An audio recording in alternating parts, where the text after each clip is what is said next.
Good evening and welcome to round 7 of the Intercontinental Sim Racing Porsche Cup Challenge. We've travelled back to Europe for the final 2 races of the season, and tonight the Hungaroring plays host to round 7, the ISRPC Porsche Cup Challenge. Breaking ground in 1985 and opened in 1986, the Hungaroring was the first circuit to host the Formula 1 race behind the Iron Curtain, with both Nigel Mansell and Michael Schumacher each taking their title win here. With many difficult corners, the 14 corner track is as long as 4.38 kilometers, with both many real-life series racing include F1 cars, the trucks, the touring cars, motorcycles, and more. But tonight we'll watch Porsche Cup cars tackle this amazing track as qualifying has just got underway. Let me introduce to you once again your commentary team for tonight. My name is, of course, Sebastian Bolsher-Williams. Joining me is the ever-talented Martin Jacobson, and running all the graphics and cameras is once again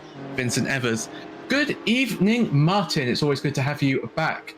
After the incredible races in Canada, I asked you one question. Do you think anyone can challenge either Alex Gall or Ewout van Kruijsen to their titles in their respective classes? Good evening and thank you. Well, where do I start? Alex Gall has been very, very strong, and it's looking good for him to say the least. However, Diogo is not too far behind and still has a chance to win the championship.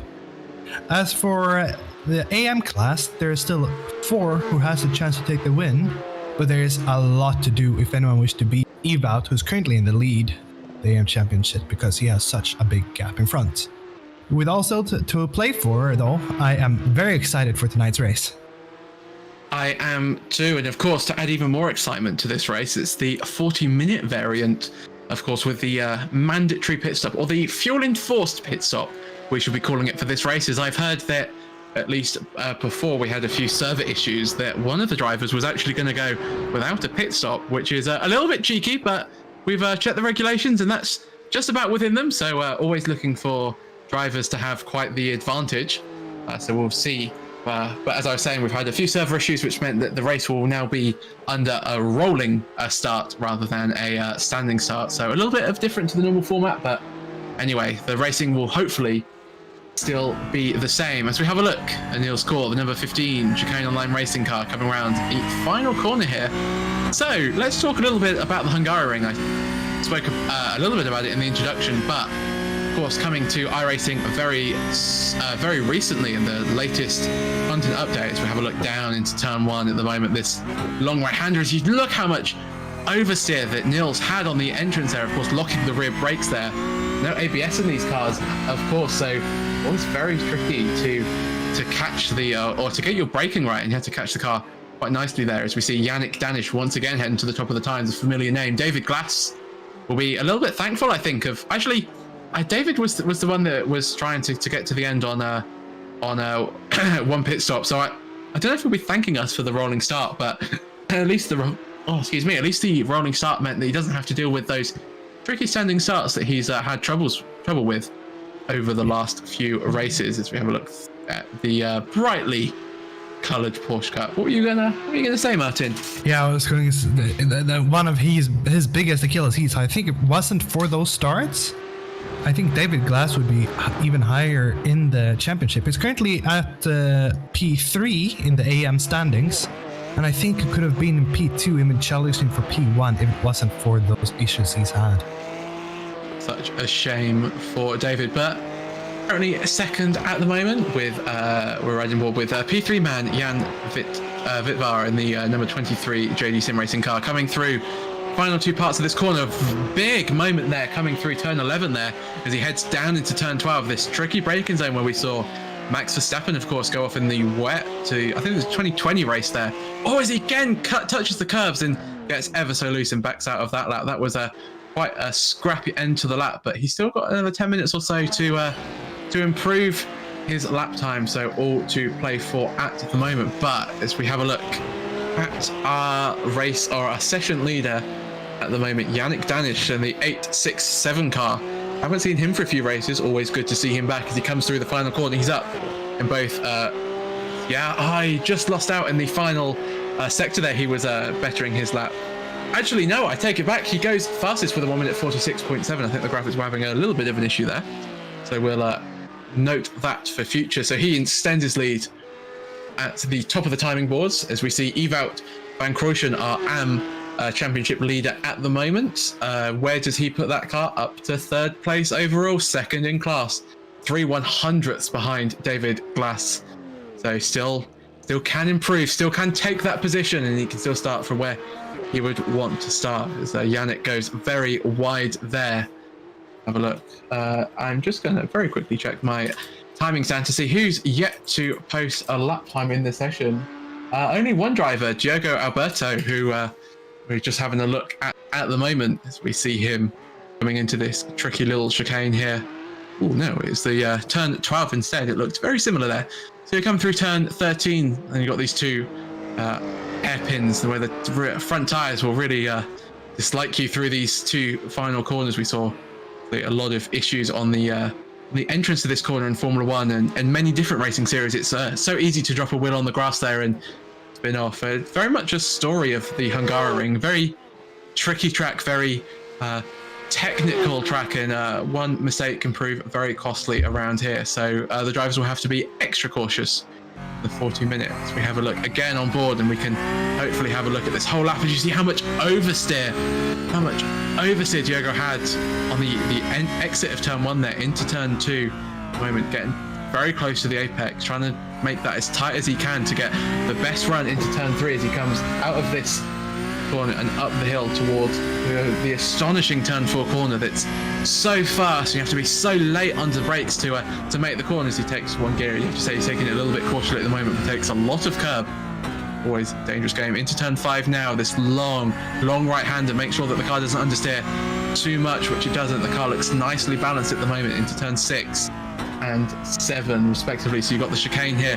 Watch for that orange curb there, can so easily damage the floor of these Porsche Cup cars into turn 8, quickly followed by turn 9. These section of corners will come so quick, and when you're racing and you're in the dirty air, might even prove a little bit of a challenge through turn 10 into turn 11. This tricky braking and quite a lot of understeer there that turns into snap oversteer. Has to take an extra gear that I'm sure he didn't want to, down into 3rd, very briefly up into 4th, braking into 3rd, and then 2nd gear to get into turn 12, and again now into these two final hairpins. The left hairpin first gets the car nice and balanced. The car does look quite hooked up at the moment, apart from that understeer into oversteer snout that we saw earlier in the lap. Again, looking like a little bit of understeer. See how much steering lock Diogo's having to put into that car to get the car to turn in. But where does this lap put him? We'll have a look in a minute as he crosses the timing line, and we will just wait for his time to update on the board. Where does this put him?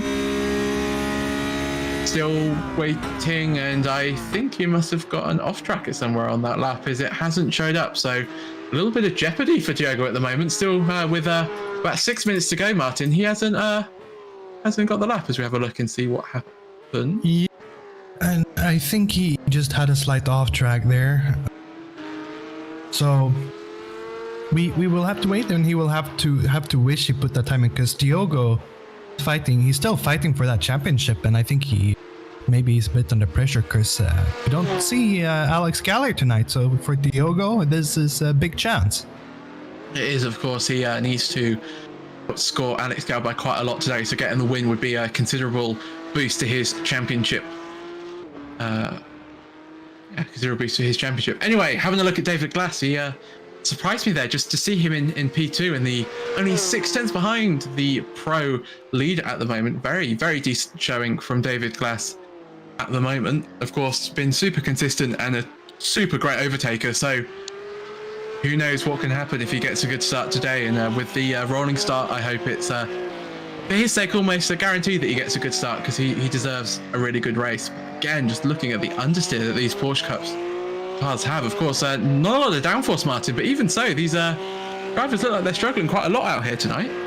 Yeah, they are, and I wonder if that's just because maybe they just ran a bit, a little bit less wing for the. Oh, as he spins. Oof, very loose. Nicely held though.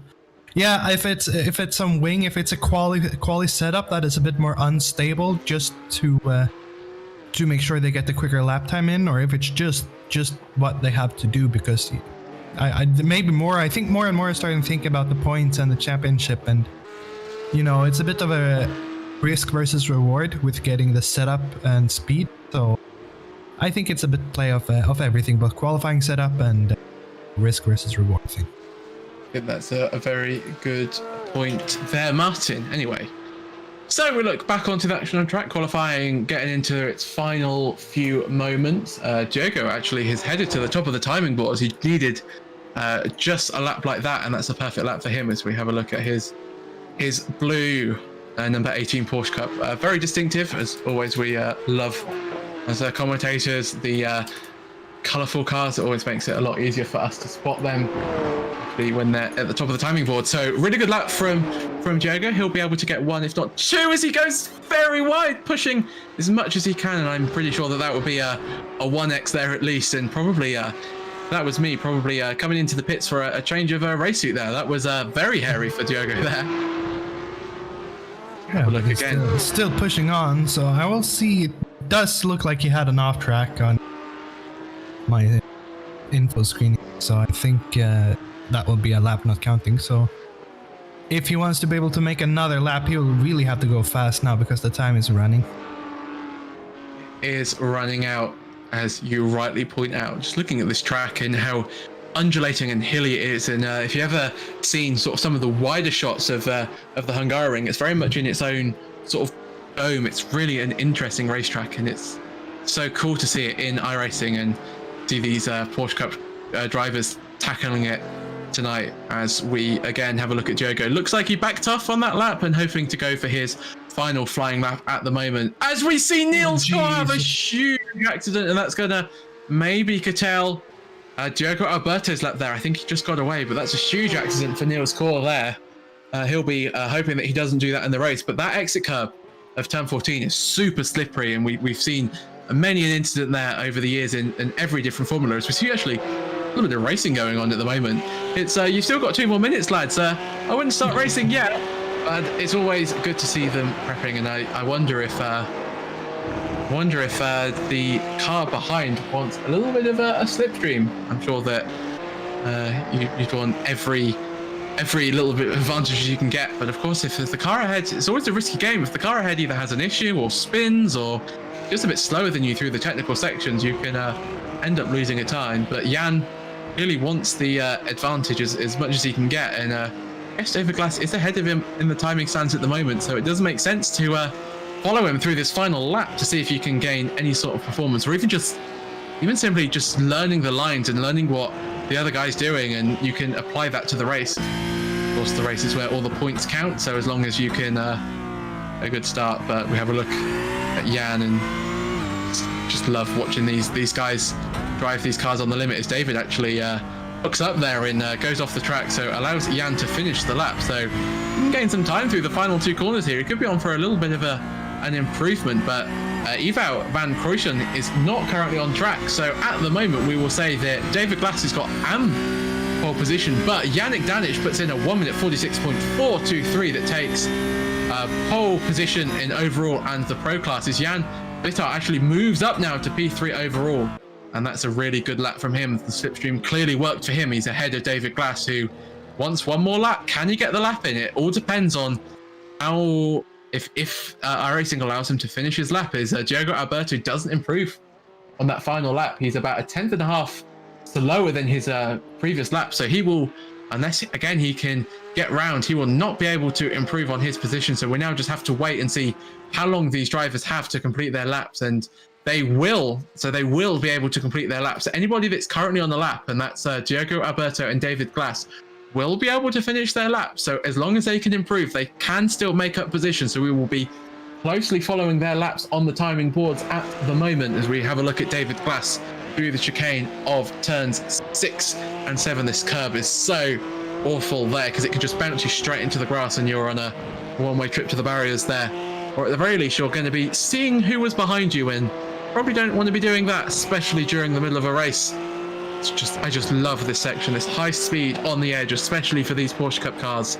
So light on downforce, but so heavy on power, and so light as well in terms of their weight. They are supercars, and supercars to watch, especially from the viewer's perspective. Not so much to drive. They are very tricky to drive at the best of times, but that's why, as I say every week, that's why we're here and these drivers are there. Is can David Glass improve? He's looking at the timing stands. He hasn't set any personal sectors or any fastest sectors through his lap, but he could still well improve just on being more consistent. So as he crosses the line here, see, can he improve? He cannot at 1 minute 7.7. So our last car to cross the line will be Diogo Alberto. Can he improve? Can he take that pole position? No, he can't. So your pole position man today is Yannick Danish. What did you think of that session, Martin? I think it's very interesting. It's good for David Glass, especially for the AM with Evout, who's challenging him right behind him. So Seb, take us through the result standings for the grid.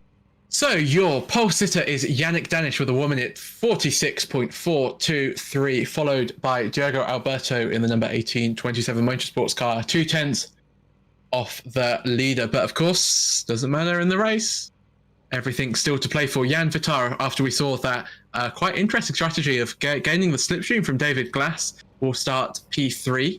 David Glass, aforementioned, will start P4, and pole position in the M class, a very good result for him. And if he can follow through in the race, it will be some really good points for him. The AM Championship leader in Ewout van Krooijen starts in P5 for Batmarker Racing. Niels Kohr is 6th alongside him. Dennis Van Berlin takes 7th place, and 8th place is your 3rd place man in Simon Zerka.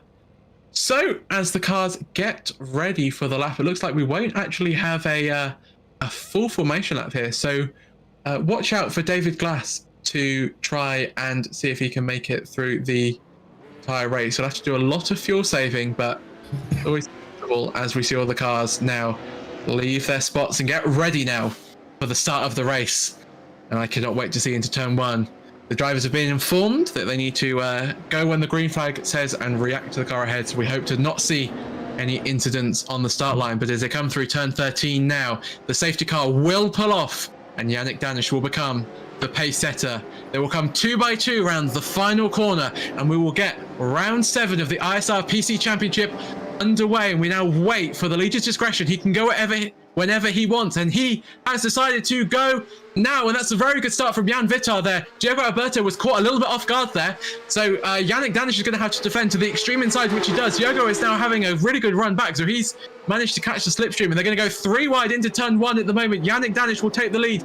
Oh, Diogo Alberto is going to cut right into Jan Vitar, and they've made some contact there. Somehow they're both still heading in one direction as we come down into turn 2 at the moment. Your top 3 are Yannick Danish, Diogo Alberto, and Jan Vitar. They are line astern at the moment. Ewout van Krooijen is head up into the lead of Am and into 4th place overall. David Glass has had another poor start, so he's down into P5 overall. And there's contact. No. David Glass is round. David Glass is round. That's Niels Kohr involved. Who else was that? That was the Triple 9 car. Dennis Van Berlin is also involved. And there's another crash. There's the number 28 car, the number 999 car, and the number 8 car all involved, and that's disaster for the 3 cars here. What an absolute disaster for David Glass. Yeah, and he will not be happy with that, especially since he had such a good position in relation to Ewout van Krooijen there for the points. But David Glass once again a poor start, and he seems not to be getting off very good here. Hopefully he can come back. It's a long race. There's a lot to do, so hopefully they're not too damaged. They can come back throughout the race. There was certainly one car that was very damaged that had their bonnet off, so I think that was Simon Zerka, so expect to see him in the pits soon. But we look a little bit further up the field to the battle for P1 and 2 at the moment. Diogo Alberto only 4 turns behind Yannick. Struggling a little bit in the slipstream, you'd have to say there. Quite twitchy into turn 13, as these cars tend to be, but Yannick's just looking a little bit quicker, although he goes very deep into this corner. We'll see if he gets a nice run out of the corner, which you'd expect that he would. Maybe just trying to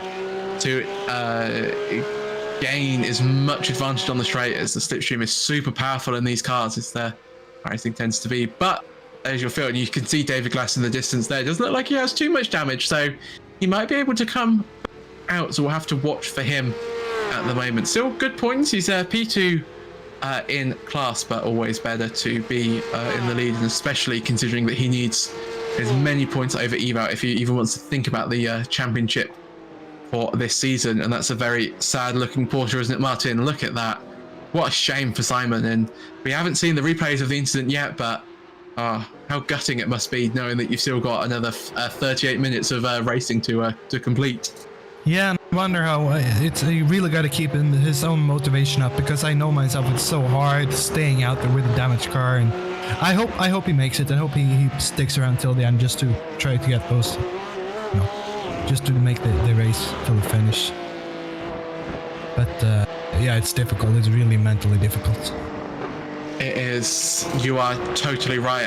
But if anybody can do it, it's you'd have to say it's David Glass. He's been very good, and even Simon Zerko he had a very good comeback drive in the second race at Canada. So these guys are pros at this, and we'll see how the race develops over the course of the 40-minute race. But the battle for P1 is still heating up very nicely, and you have to say that so far Diego looks just a little bit more stable and a little bit more able to attack at the moment. So will we see a little bit of a cheeky move into turn one?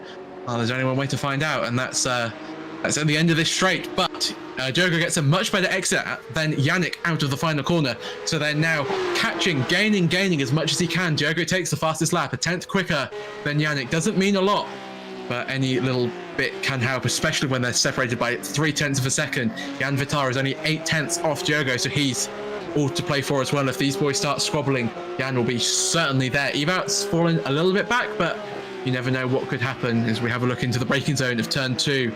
Yannick just looks super good in the slow speeds, but Diego looks a little bit quicker in the high speed at the moment. Of course, setups are all open here. You can all change your wing levels, wing levels and spring rates. These cars aren't that open, but wing level plays a huge part of these cars and these cars setup. And we haven't got Alex Gall to tell us how it's done, so we'll have to guess on the wing level during the race. But yeah, and as we talk about wing levels and everything, I wonder how much Diogo has tuned as we see him pushing really hard here, because he needs this win.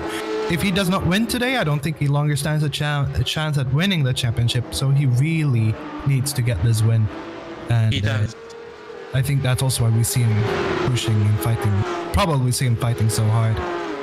He does. He's got everything. Everything to lose at the moment, but is he going to have a little bit of a move into turn 12? He's going to. He was surely looking for it. He surely was looking for it. That's always a very risky move into turn 12. Not seen many people come off successfully there, and you have to say that this track, the main overtaking opportunities are turn 1 and maybe into the chicane if you're feeling very brave. But apart from that, it's mainly just to follow the car until the next straight. Maybe turn 2 as well, but there's quite a lot of camber into turn 2, so you've got to be careful not to go up the inside and lock your brakes and end up spinning your competitor. But on that lap, Yannick Danish was actually 0.2 quicker than Diego. So Yannick takes the fastest lap once again. And now the battle for P3 looks, battle for P1 covers P1, P2 and P3. So it's all to play for. And that's exactly what we want to see, Martin, isn't it? With I can't get my words out. I'm super excited. Yeah, it really is. But looking at it here for a bit now, though, and let me tell you, I think David Glass in the far back, he's got some damage because he's just the gap has been growing and growing. But for these guys up front, both the top 3 guys, the best lap are only about 0.3 apart, not even that, and their last lap just the same, about 0.3. I think if these two in the front keep fighting, you'll see Jan Wittmar here coming up and challenging them for that P1 position soon enough. I think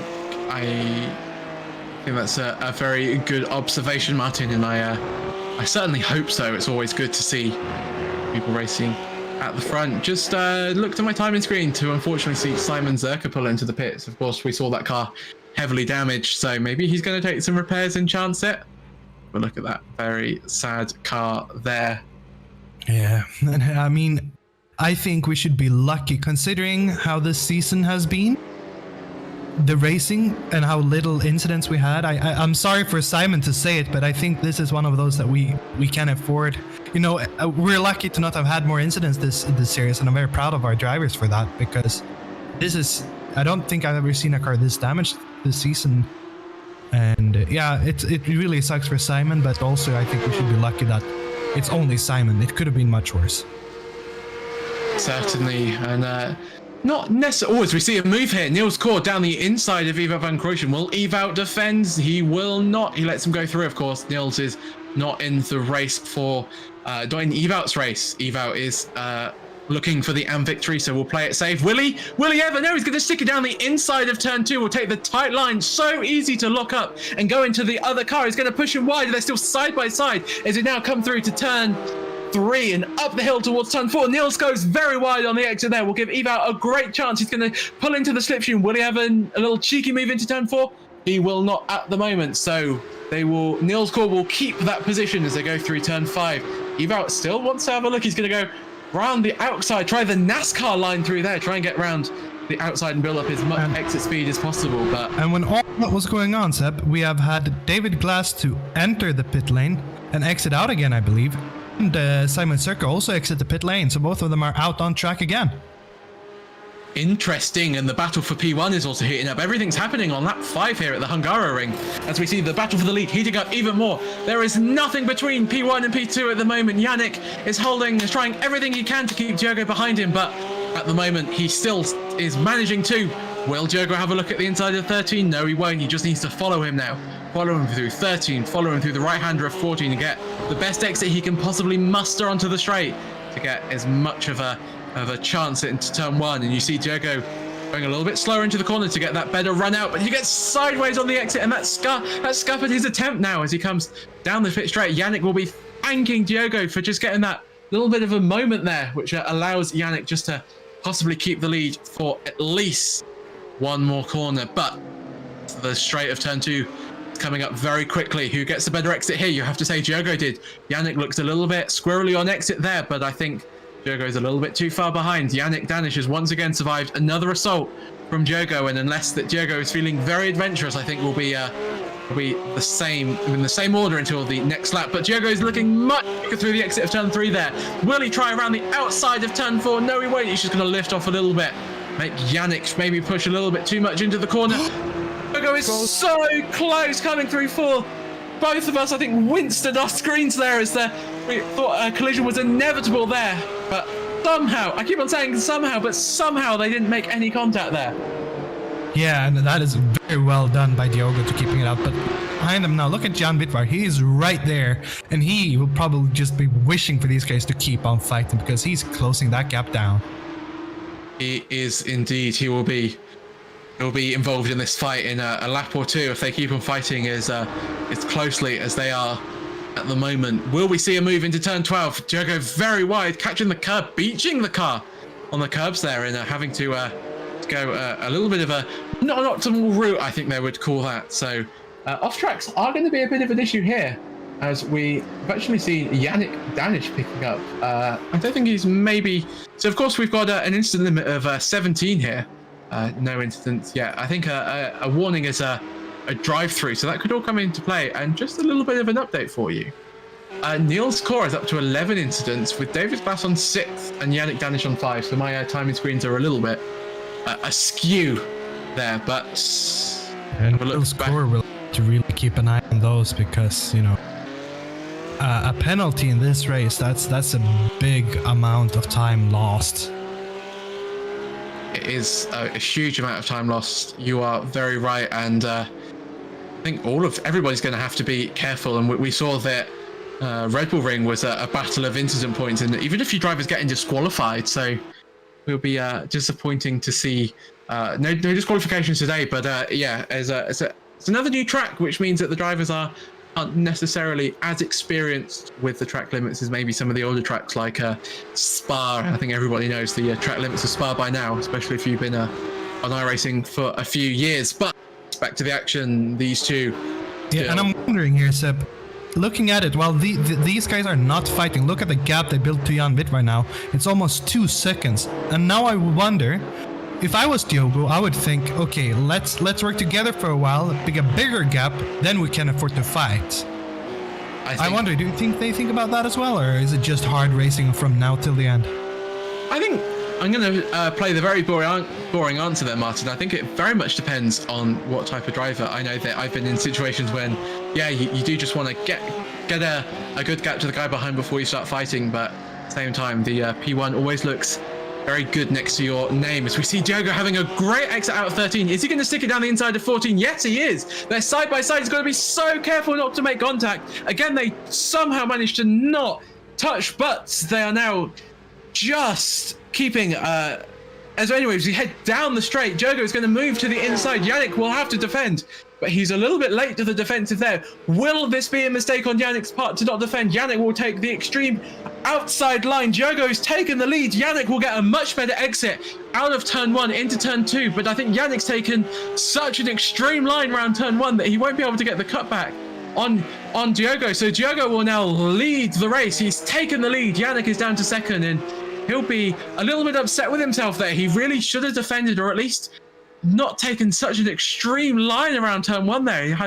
He had no pace on the exit to try and get ahead of Diogo, Martin. That was quite unusual from Yannick. Yeah, that's unusual. I wonder if he just made a mistake or if he let Diogo through just to take the pressure off for a little bit. You know, it's all about how much tire you use and how much, you know, fuel and so on and so forth. And I think staying behind like this he might just be able to save a little bit more than having to push and defend out in front. So you never know, but I think I have a slight feeling that Diogo will actually start building a gap now. Interesting. So we will watch and see now. Close battles on track at the moment, of course, for P1, as we are watching Jan Vitar looking very ominous in the background there. Put up a little bit on this lap, so we'll see. Can Diogo maintain the pace? Can Diogo extend his pace, or will Yannick be able to come back at him, or will Yannick choose to fuel save? All of the interesting questions here, and of course you don't get that with the 20-minute sprint races. Of course they don't have any sort of pit stops or any fuel strategy, but here you do. So, and of course, as Yannick gets super loose on the exit of the final corner, almost doing exactly what Niels Gore did, and slamming into the barrier of the pit entrance there. What a close call that was for him. Yeah, that was really close and well maintained and well held there, but that will eat his tires up if he keeps doing that.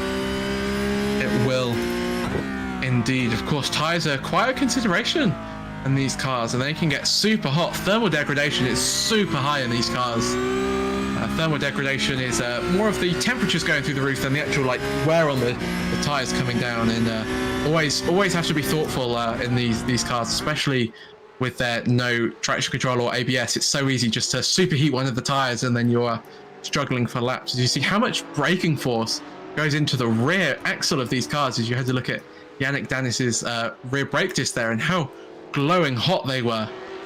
Go through the chicane, and Jan's looking ever closer. Actually, he's gained about a 10th on this lap, so very interesting to see as we have a look. Actually, Yannick, Jan lost it in turn 10 there. He just went a little bit wide, and you saw him had to correct a little bit of a steer moment. But the battle for P1 and 2 at the moment, still about 0.6 of a second, as we have a little bit of a look down the grid. So Jan Vitar is in 3rd, Niels Gore up to 4th after overtaking Ewout and Kroijsen.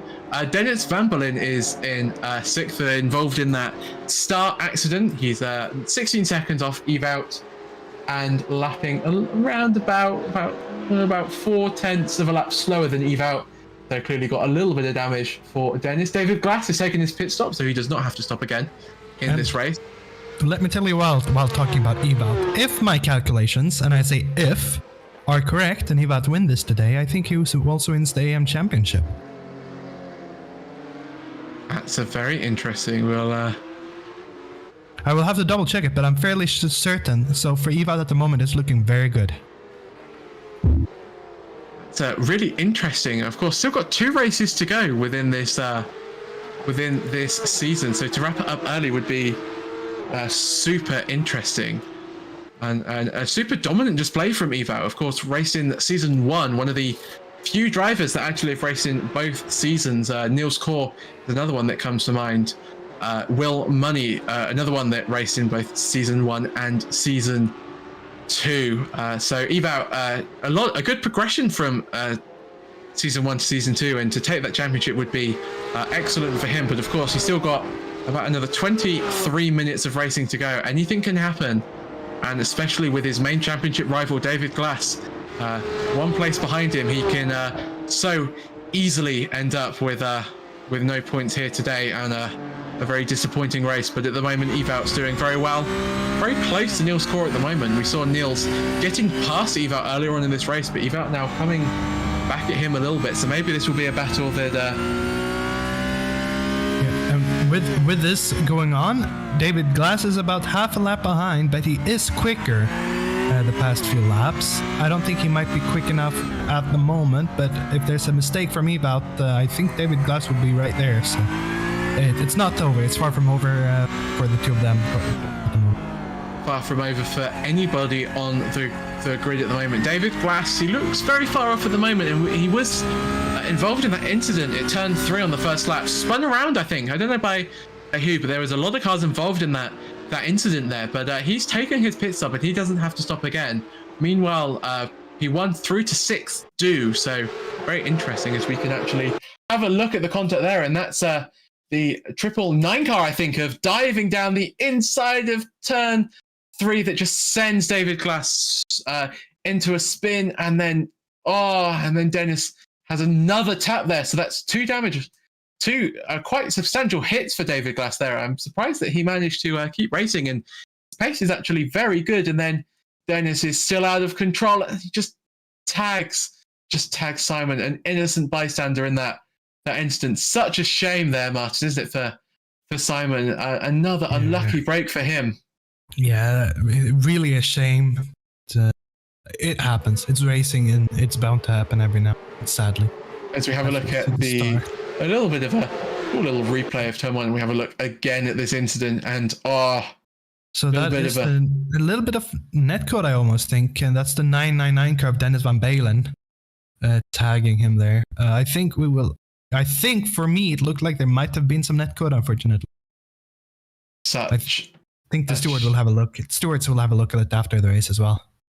Of course, yes, of course. We have post stewarding in this race. Unlike the endurance championship, there are no stewards watching the race live in stewarding, as there's no real point to the races. All the penalties are fairly minor, 5 seconds, 10 seconds. So the stewards will have a look at the race after and decide if any action is needed. And of course, they have access to all the camera angles, and they can do a lot of cool things that, as a broadcaster, we cannot, at least at the moment. Anyway, the battle, the lead, or should I say lack thereof, is Diego has extended the gap now to 2 seconds. So very good gap from him at the moment. Let's have a look at his last lap. Am I allowed to say I called it? I'll allow it. Diogo's been very strong the whole season, and I think he looked very strong to me as well. I saw Yannick, he had a few tank slappers. I think Yannick now actually should start worry about the Yannick Var behind him.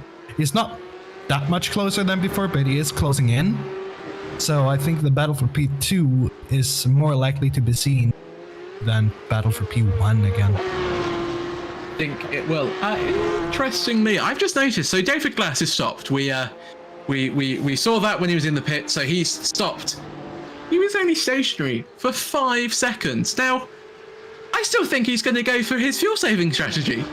I mean, he said he's practiced it, and why not? Why not give it a go? And I'd have loved to have seen if he could have pulled off the no pit stop challenge, as I think we'll call it from now. But I think maybe he had some slight damage that he repaired, and maybe he just took a little bit of fuel while he was at it. Yeah. If he did, then I think it's pretty certain he's doing his fuel save strat, and that is all the fuel he needed. Well, good on you, David. And it's such a shame not to be able to see that. I was so looking forward. Once I heard that, I was astonished. It's crazy that you could go 40 minutes with a 50% fuel. As these cars run for about an hour normally, about an hour worth of fuel. So to be able to extend by 10 minutes is quite extraordinary, especially around such a small and track like this. As we have a look at the 999 car of Dennis Van Balen, of course, involved in that incident. As you see, he's got some damage to the front right front left, the rear left, and a lot of damage to that car. He'll be a little bit over the place. Yeah. A little bit to the rear wing as well. Actually, quite a lot to the rear wing. So he's been in the wars at the moment, but still lapping around. He's in P6 at the moment. Still good points overall for him, and always again, anything can happen. This championship has proven that anything can happen in these races, and you just have to look at Detroit race 2. Eval almost taking the win, and Alex Gal overtaking on the last lap. So it's all to play for. Is Simon Zerka sets his personal best lap of the race so far. So even with all that damage, and he did take some repairs, but still that car's looking quite worse for wear. So to be setting personal best still is very impressive, and just feels so bad for Simon. But yeah, nothing he could do on those replays. But the gap out front is now up to 3.3 seconds. Diogo still in the 1 minute 47s. Everybody else in the 48s and 49s. So astonishing pace from Diogo at the moment. And as Martin said, he's been strong all season and just had some bad luck. Looking back to the first race in Hockenheim, and he was super quick, but got involved in incidents in both the first and the second race there. And ever since then, that's kind of set the tone for his championship. But interestingly, Jan Vitar is coming to the pits. He wants to take his pit stop early. We will have a look to see how long he stays stationary for. How much fuel does he take? And how long does it take him in the pit lane, as we see down the pit limiter? Can't go that quick. Very slow pit limiter here. Very slow pit speed. You can't, as it's such a narrow track here. The officials don't want you going too quick down this pit lane. So it's agonizing how slow you come. And it will be interesting to see. And I don't think it's going to happen, but will David Glass and Dennis Van Berlin be able to come out? I think Dennis might be able to overtake, but he hasn't stopped yet. So the important thing is, can David Glass go ahead? And I have to say at the moment, it doesn't look like it. Such a shame for David as he comes around the final corner, and Jan is actually now on the pit exit. So Jan stopped. For context, so David stopped for 5 seconds. Jan stopped for 12. So yeah, definitely Jan definitely taking a little bit less fuel than David, but David still not making up any positions at the moment. Such a shame for David, only 10 seconds behind Jan at the moment, but they are now on the same strategy. They have both stopped. They have both now got to get to the end of the race, and it'll be interesting to see as we see Dennis Van Berlin, who easily managed to get past Jan, but of course Dennis is yet to stop. Another person that's yet to stop is this man, Ivar van Krooyen. I reckon he wants that podium. Martin, of course, Jan has stopped and the rest haven't, but I know Eval, and I'm sure that if there's an overall podium for him, he'd want that just as much as the Jan victory. Yeah, definitely, and I think at the moment he's looking very good for that. Even with David Glass being so short, the gap at the moment is just too big, so he'll have to push and push hard if he wants to be able to close up to Eval at the moment. And I think he's just dived into the pits after that little mistake that he made into turn 13 there. I was just about to say, I wonder if we're getting to the stage now of this race where you do whatever the person ahead doesn't do. So if the guy ahead of you pits, you stay out. If the guy ahead of you stays out, then why not come in and pit and see if you can get a bit of an undercut? So we have a look at Let me tell you what, David Glass here is actually coming into turn 12 at the moment. So it will be close. He might even be able to pass Evat here if Evat has a long stop. Interesting. Can David Glass take the lead? That would be an absolutely astonishing feat, considering that, you know, David Glass has been backwards at one point of this race as Evat takes a very quick stop there. 4.05 seconds of fuel. Such a little amount of fuel for Eval at the moment. So very interesting fuel strategies. But yeah, that is a bit close. Eval will not be happy about that. But look at the gap now between Eval and David Glass. Less than 10 seconds and closing a bit. And I think David has the speed at the moment on Evout, so Evout will have to keep up now. Of course, we're over halfway, but there's still plenty of time left. So David Glassy is probably putting his heavy right foot down at the moment and pushing as hard as he can. Can't be too heavy though. He's got to look after his fuel a little bit, and I think so is Evout. So interestingly, with Jan taking that's such a long stop, 8 seconds longer than Evout. Evout's come out right behind Jan. A little bit unexpected, I think, for both Evout and Jan there. I'm wondering if Jan was expecting people to take more fuel, or maybe there was a little bit of damage, or I don't know. It'll be if he comes into the broadcast after the race, we'll have to ask him, because that's but Evout right on his tail at the moment. So it's about a 30-ish, 35-second loss in the pit stop. So keep that in mind for when our leaders of the race starts to pit. Yannick, Danish, and Diogo. Excuse me, almost having the exact same lap time on that last lap. So everything's still to play for. The gap only 3.5 seconds. So we've still got a long race to go, and anything can happen. I think you were right, Martin. I think Yannick is just saving fuel a little bit, and he wants to come back maybe as we get into the closing stages of this race. Yeah, and talking about saving fuel, look at the lap times of Evat Vankoshan and David Glass.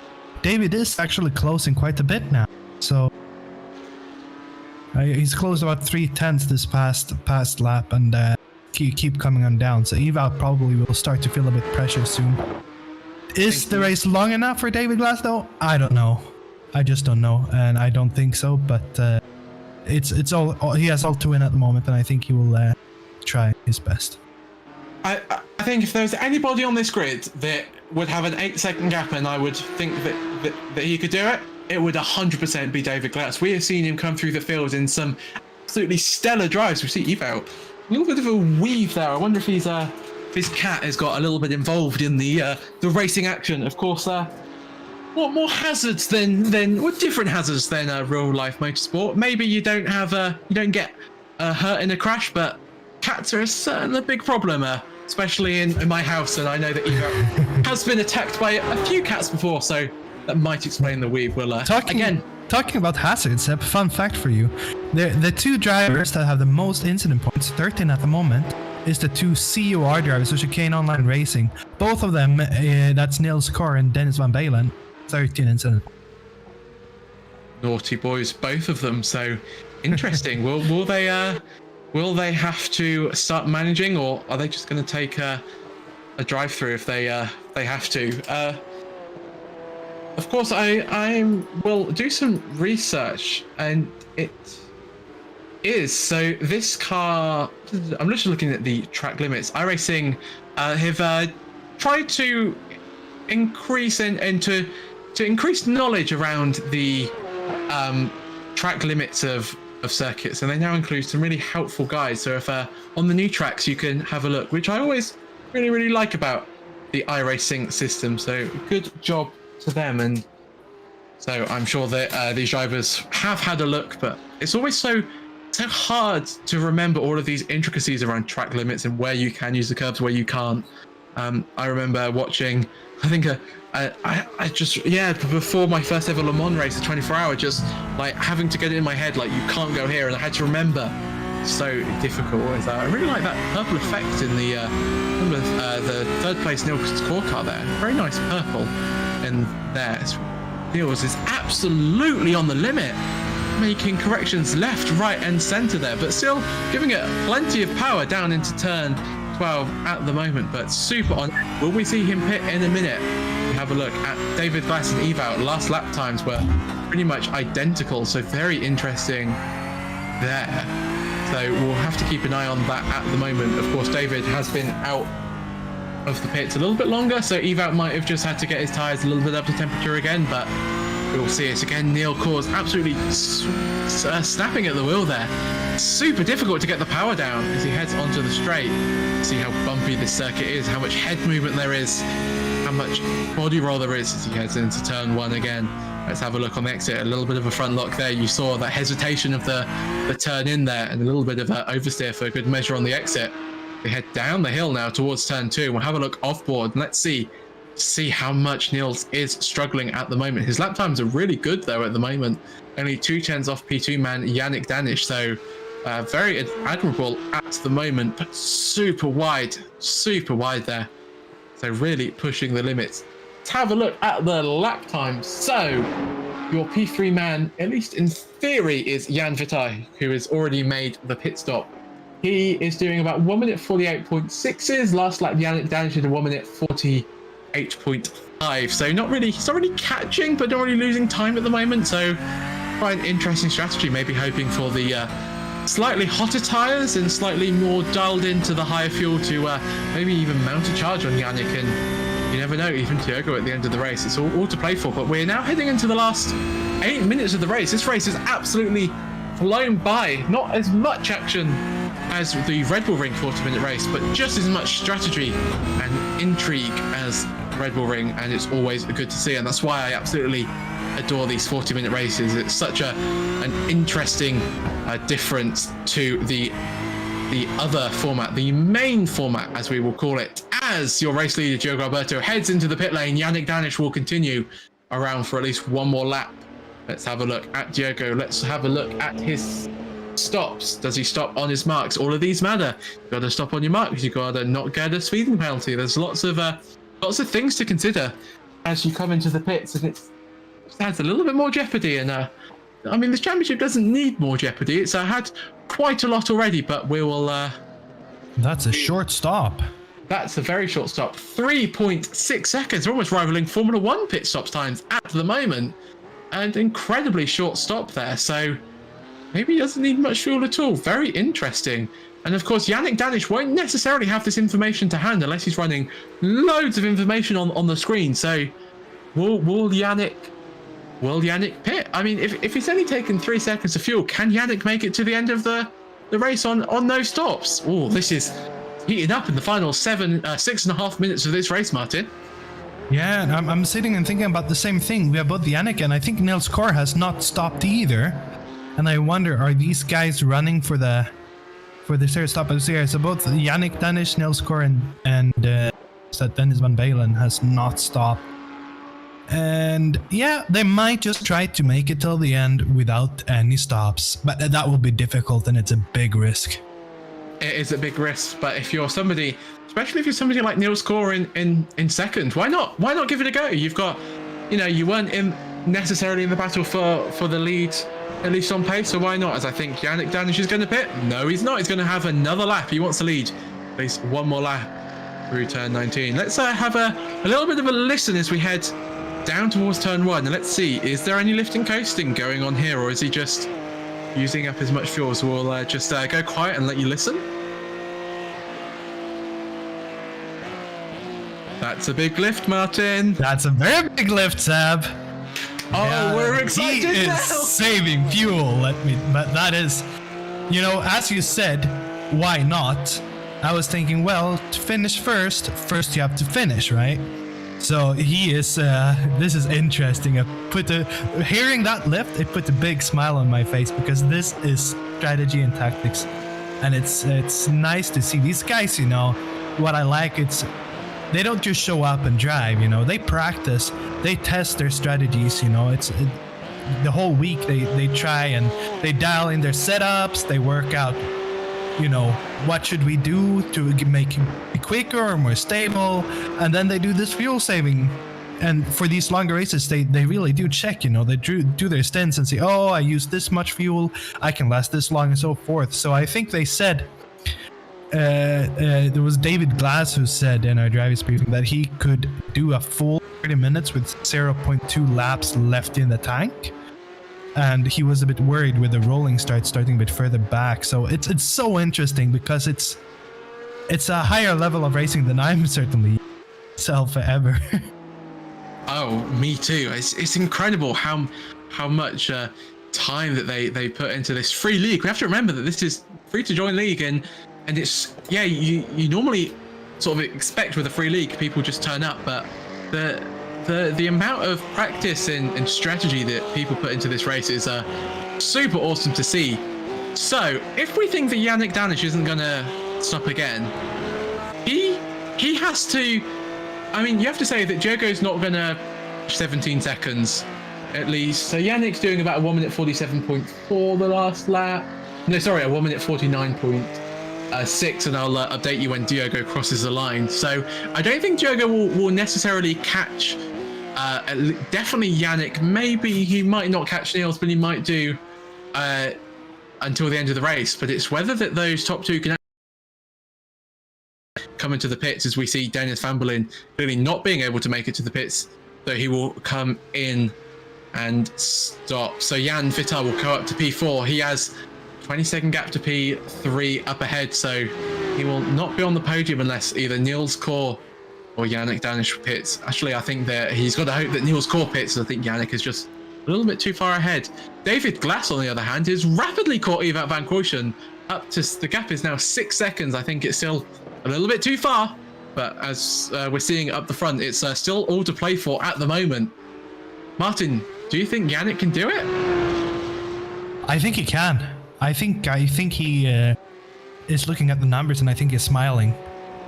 I'm not sure how big of a risk he's taking, but going this far, I mean, either he will pit this or next lap, or he will go, I think, because there's not that many laps left. And it's interesting, but looking at the times as well, he's saving a lot. Both him and Niels Core, who are saving fuel, 2 seconds almost slower than Diogo in P3 last lap, who is not saving fuel. Wow, such a difference. That's so extreme with the fuel saving, because we see Niels Core diving into the pits. So this gamble has not worked for Niels. He needs a splash and dash. So Diogo will now be up to P2. So it's a question, can our race leader Yannick Danish make it to the end? Let's see, we'll see how much Niels Core needs to put in. It'll be a really good marker for Yannick to see how much does Niels actually need to fill up. Is it, a few seconds? Is it quite a few seconds? But look how much fuel saving Yannick's doing. So much. He's barely touching the throttle as he comes out of turn 2. Not even at full throttle. Even changing up early, not short shifting as much as he can. Doesn't want to see any of those rev lights. Where does he lift here? Oh, super early. That's incredible how early he's lifting. He is totally committed to this strategy, and if he can make this work, wow, that will be such an amazing race. So the gap between P1 and P2 now is 17 seconds. And again, unless Yannick runs out of fuel, Diogo will not be able to catch Diogo in time, as we see David Glass having to make another stop. Wow, disappointing for David. His gamble did not work. The originator of the no stop strategy is going to have to come in for a little bit more fuel. How disappointing for David. His race just seems to go from bad to worse today. And I wonder if that did to some damage, he might have had to use more fuel than he wanted. But look at the gap up between P1 and P2. It is shrinking and shrinking fast, but the time is running out, and I do not think the gap is big enough. Yannick will just have to hope and pray that he will make it till the end of the race. What an incredible strategy at the moment, as I think Yannick will go on to the final lap of the race this lap. I just look to see the flag man. Where is he? He's not waving a white flag, but I'd be very surprised if it isn't the white flag. So we will start the final lap. There is the white flag. Yes, there is the white flag waving in the background. So this is the last lap for him. One more lap. 1 minute 50.2. Here's, just to give you context, he's almost 3 seconds slower than his fastest lap in this race. That is how much he's fuel saving. He just needs to make it. He needs to not run out of fuel. Diogo is pushing as hard as he can. He was 2 seconds quicker on that last lap. But can Yannick Danish make it? That is the only question that we want answered at the moment. Everybody looks fairly certain for positions at the moment. So it's who will win round 7 of the ISRPC Championship. Will it be Yannick Danish with the no-stop strategy? Will Diogo Alberto prevail with his more orthodox strategy? I want to ride on board. I want to hear his fuel save. I want to hear the engine. I want to hear if there's any splutters. And if he splutters now, it's bad. Just how careful is he being? Barely touching the throttle. You can hear no res in the engine at the moment. This is ultra fuel saving. This is super extreme. The gap is now down to 14 seconds. Will he run out on the line? Will he make it? Oh, I can't wait to find out as he comes through. Oh, is he lifting so much into turn left? Of course, he's got such a gap at the moment that he can. Or was that a stutter? Was that a stutter? Or was that just the car going over the curbs? Into 4th, into 3rd, into turn 12. He's got 2 corners to go. It's not long to go now, Seb. It's not long, but Diogo is closing fast, and if he runs out of fuel before the start-finish straight, there will be... but here he comes. No option to push as he comes around the final corner. Will he make it? Will he win the race on a no-stop strategy? It sounds like he will. He will. He's going to cross the line. He's going to do it. He's going to fuel save. He's going to win. Congratulations, wow. Yannick. What an incredible strategy. And commiserations to Diogo, who will have to set off a second after being super quick. But Yannick Danish prevails with his fuel-saving strategy. Diogo comes across the line in 2nd.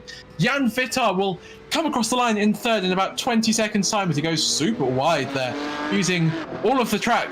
And why not on your final lap? You might as well explore the track limits as much as you can as he comes around. So only one driver managed to not stop, and that was Yannick. What an incredible strategy from him, as his last lap was a 1 minute 51.5, just to show how much fuel saving he had to do. Niels Kor tried the strategy, but fortunately he couldn't quite pull it off, so he'll come across the line in fourth. Ewout van Kroijsen will come across the line to win the AM category of the round 7, and might have even taken the title today. So congratulations to him if that's the case, but we'll work it all out, and of course pending any penalties. Dennis van Berlin, involved in that incident, will have to settle for 6th place today.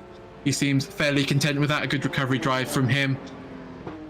Simon Zerker will come across the line to take 8th in that very battered car, but a big shout out to Simon for actually finishing the race, because that car looked pretty terrible to drive at times, and David Glass will have to settle for 2nd, which doesn't sound too bad, but I think it'll be more thinking of what could have been. He had the pace, just didn't have the luck, and Yannick Danish coasting around the final, around the in-lap, and I can't believe that car's still going. But it sounds like it's not really going anymore. It's stuttering a lot. But yeah, he made it to half another lap slowly. He did. Very well done. That came out of nowhere. I did not expect it, because they were fighting quite hard for a while as well. So to make all that fighting in the start and then able to finish without a stop, incredible. And here we have the results. Seb, please go ahead.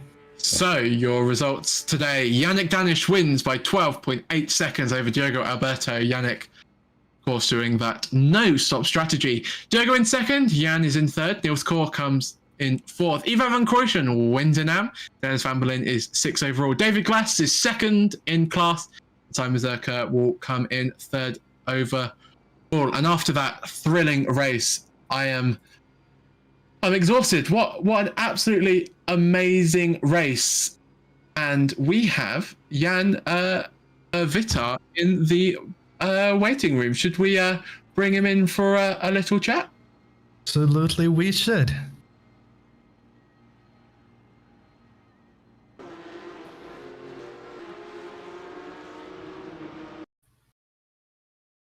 We just do that. Good evening, Jan. That was a very interesting race. How did it look from your perspective? Yeah, good evening.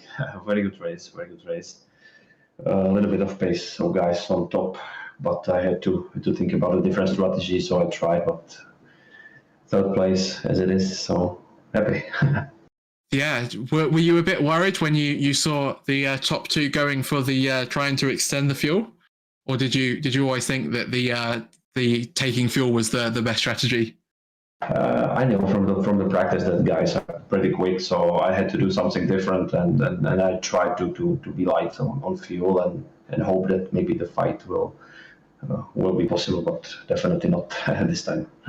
Well, you were certainly very close to the guys at the start of the race, and yeah, those Diogo and Yannick were super quick today, but a really good drive from your side and good points for the championship.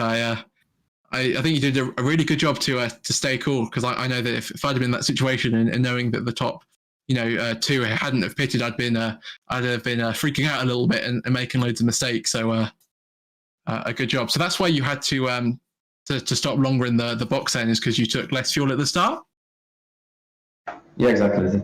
As I said, this was my plan, and only one way how to be quite competitive, because with the full car, I was quite slow, and I was happy that the first few corners were pretty clear, no red caught, no nothing, so very fair racing, and I have to say a very big thank you for the JDC Racing to give me this opportunity to drive for them. So yeah, and you're certainly fulfilling your side by putting in great results like today. Will we be seeing you in Spa in 2 weeks' time? Sorry? Will we be seeing you in the final race in 2 weeks' time at Spa? Yeah, for sure, for sure. I will try to be there. Yeah, because this is very big fun for me, and I really appreciate it for the possibility to be there. So definitely I'll be there. Awesome. Well, I hope for your sake that you have another great race like today. Final question from me: Do you what race format do you prefer? Do you prefer the 2 minute, the 20-minute sprint races, or the longer 40-minute race? Yeah, it's a very good question, and for me it was quite unusual because this season in iRacing in general, I'm focused on 20 minutes Porsche Cup races mainly, so no more endurance racing. So for me, it was a little bit different to drive and 40 minutes in a one shot, let's say, and especially the setup what I had was a little bit loose when I had the worn out tires. So yeah, especially a special race for me. Well, yeah, congratulations once again, Martin. Yeah, no, I just wonder, in the start there, you were closing in quite a bit on the P1 and P2. I'm sorry, I'm not sure, Seb, if you asked this, but I'm going to ask anyway again. And you got closer and closer and closer. Were you wishing for them to keep fighting hard and hoping to get past? Or what was your thought when you were closing up to them? Yeah, exactly. So that was only my chance to see what is happening in front of me, and not to hope that they will crash, obviously, but I try to stay close as possible and wait for my chance. So guys were pretty quick for me today. Yeah, thank you. Well, thank you very much for coming to have a chat with us, and yeah, congratulations once again on your P3 and your double point as well. So even better today, and yeah, we hope to see you in Spa for the final race of the season. So yeah, congratulations and well done. Okay, thank you so much. Thank you. Thank you very much. Now, Martin, as I look in the broadcast waiting room, I see some very interesting names, and I'm looking forward to speaking to all of them. And very interesting to hear from Jan there. Again, I was surprised at how cool he was around the fact that seeing the top two not stopping and how he managed to keep it cool. So very interesting from him. But should we have a chat to our race winner, Yannick Danish? Yeah, let's do it. All right. Good evening, and congratulations on that stunning win. Hello, thank you. So, many questions. The first one, were you always planning to do that?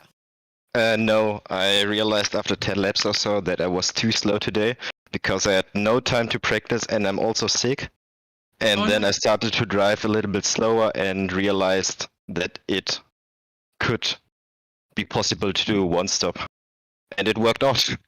Wow, that was incredibly tense from our side. Sorry to cut in there. Question: how much fuel did you finish with? I came back to the pits, so I could do one more lap. So it has to be 2.5 liters on start finish. Yes, it was enough. That's crazy, and a lot of lifting and coasting going on. So a real gamble then at the midpoint of the race. Do you have sort of fuel numbers up on your screen, or did you just? Yes, I have a calculator running all the time, and there I see the average of 5 laps, which fuel consumption I have, and then I can see if it's possible or not. If it's only 0.2 liters per lap, it's possible. Wow. So doing this mid race then. So you said that Diogo was just a bit quicker today, as you didn't have practice and you're ill. No practice, no setup, and a little bit too low downforce. I saw on the straights he lost time on me, but in the corners, in the middle section, he was much quicker, and with dirty air, I cannot keep up with him. Oh, interesting. So when he overtook you, is that the time that you decided to try and fuel save? It was about lap 10, 2 laps after he overtook me, and then was only lift and coast the whole race. Wow. And we went on board with you at certain times, and especially at the end, you were lifting super early. I'm surprised you even managed to make the corner. It was crazy how much lifting and coasting you were doing. Yes, I saw that I have 15 seconds of gap to the next one behind me, and I want to go that it work out. So I was really, really lifting coasting. Wow, that's a great job. Was it planned, or was that something you just decided? No, just decided, but I have this kind of lift and coast done in many endurance races, so I'm a little bit trained in it. And yeah. Yeah. Are you like the team member that has to go in the car when there's like they need an extra like 3 laps or something? Because Yes. I'm not for our team. Yeah. Yes, that's me. Yeah, it's a really good skill to have, and the pace that you had while saving so much was really impressive. And yeah, so I saw you short shifting as well. Does that make much of a difference in iRacing these days? I think in iRacing it's so that fuel consumption is only per pedal position and RPM, nothing more. Actually, here I come with some information. There actually was a study about it. It shows that while it's not really significant, short shifting does save a bit of fuel. So doing that was also good for you.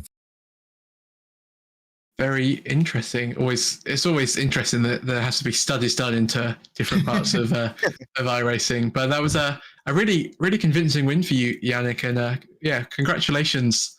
And will we be seeing you in Spa in 2 weeks' time?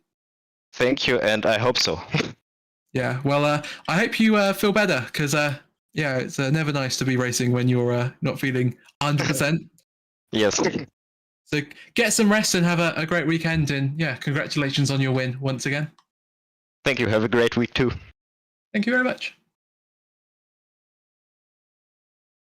So we've heard from the overall winner. Should we hear from our AM winner? Let's do it.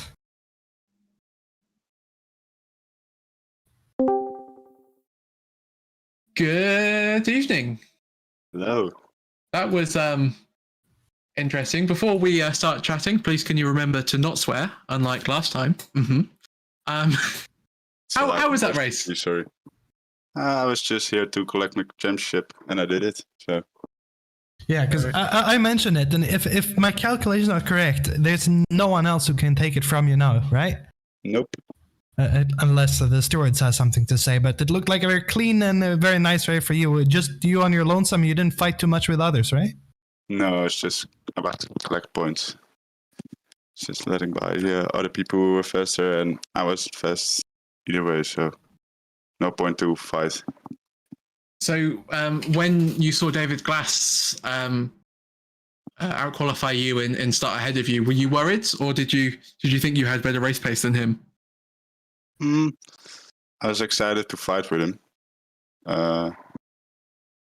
He could have finished in front of me, and I was still champion, so I was too worried about it. But I was excited to fight him. Excited. Didn't happen, but Excited for the fight, but you were always gonna be quite safe because you just wanted the points at the end of the day. Yep. So quite a calculated race, but congratulations on the championship. Of course, been a very good season from you, very consistent, and only had a few off races, but you've always bounced back very strong. So Thank you. Great season from your side. Yeah. So any comments to say as the champion, the AM champion of season 2 of the ISRPC League? I just wanted. No. I'm happy I won. It's just sad to see that not that many people show up anymore. But yeah, it's a fun season. It was a really fun season, and yeah, it's always sad to see the numbers dwindling a bit, but it was expected with the fact that it's just a free league, but always good to see the regulars. And yeah, I guess your main championship rival, Will Money, is no longer able to compete, so that was a big blow to the championship in terms of your closest rival. But still, a great season from you, and yeah, congratulations. Thank you. Yep, and from me as well, big congratulations to you, Eval. Thank you. Hope to see you on track next time, Martin. Yeah, yeah. For those just that comment there, last season, me and Evat, we were fighting almost every race in the first season here. So he's been missing me now that I've been sitting here with you, Seb. Yeah. But Well- and he begged me to come, but I actually quite enjoy it here, and I think I would enjoy it a little bit more if we took in David Glass and one last interview for tonight. Let's do it. Welcome, David. Sorry, Martin. Yeah, David. Hello. Sorry, I'm stepping in here, Seb. David, so far your starts have been up and down, and today not the best start either you've had, and then of course the accident, not your fault from what we could see. Talk us through it. The start was okay, I think. I just let go of the gas earlier because of safety and because I had to save fuel from the start. But I did practice with my dual clutch for the real start. For the first time I used it, but then we had a rolling start. So maybe I had a good start this time. But yeah, the accident, just ruined my race. Actually, I think I could have won it, but yeah, I had a lot of damage. You looked very strong on pace. Have you been practicing a lot this week? I did 2 full race stints. Today, 1 and yesterday 1. That's it. Yeah, I came in the pits, looked at my damage. It was 1.5 minutes or something. So yeah, it lost me a lot of pace, and I couldn't fuel save as well because of the damage. I used a lot more fuel per lap, and that's why I had to stop twice this race. So yeah, it's not been your season as you've been very, very strong, but just I guess a bit too bit unlucky. As we're going into the last race in Spa, first of all, will you be there? And then second of all, do you hope for? Guess you hope for a better race. I think I will be there. I hope so, but maybe I will go to my girlfriend because she's studying abroad. So it would be nice if I see her. But yeah. If I go, I hope it will be a good race, and I hope there will be more people than today, because yeah, it was a bit lonely. Yeah, of course, and we hope the same. If I hope we see you there, and I hope that you get a much better race next time. Yeah, I hope so too. Thank you. Yeah, thank you. Too. Congratulations, and yeah. Thank you. Ah, Seb, what do you say? The race today not as exciting as normally, but still a good race, huh? Still a very good race. Yeah, as I echo the comments of some of the people. It's a shame to see the participation not necessarily as good as we'd hope, but it was a new track and people own it, so always a bit of a gamble, but it was a good race nonetheless, especially with the strategy coming into play. But we hope that for the last race in 2 weeks' time at Spa, that we'll have a lot more participation. It will be the final race for ISRC as a league and as an organisation. So we hope that if anybody has been wanting to race in the series or has done in the past to come back to see ISRC off in one final race, and I'm sure those 2 races will be absolutely spectacular. But until then, is there anything I should like to add, Martin? Well, no, I don't think so. I think you have done a splendid job. Thank you, Seb. And I wish to say thank you to Vincent, our camera guy. Of course, Vincent is always he controls the cameras and he makes the broadcast super official and superb. So yeah, As always, a big thank you to Vincent, and thank you to you, Martin, for being by my side once again today. And I thoroughly enjoyed commentating on that race. And until next time, we bid you farewell, and we'll see you in 2 weeks' time. Spa. So thank you very much for watching, and we'll see you in next time. Thank you, and bye-bye.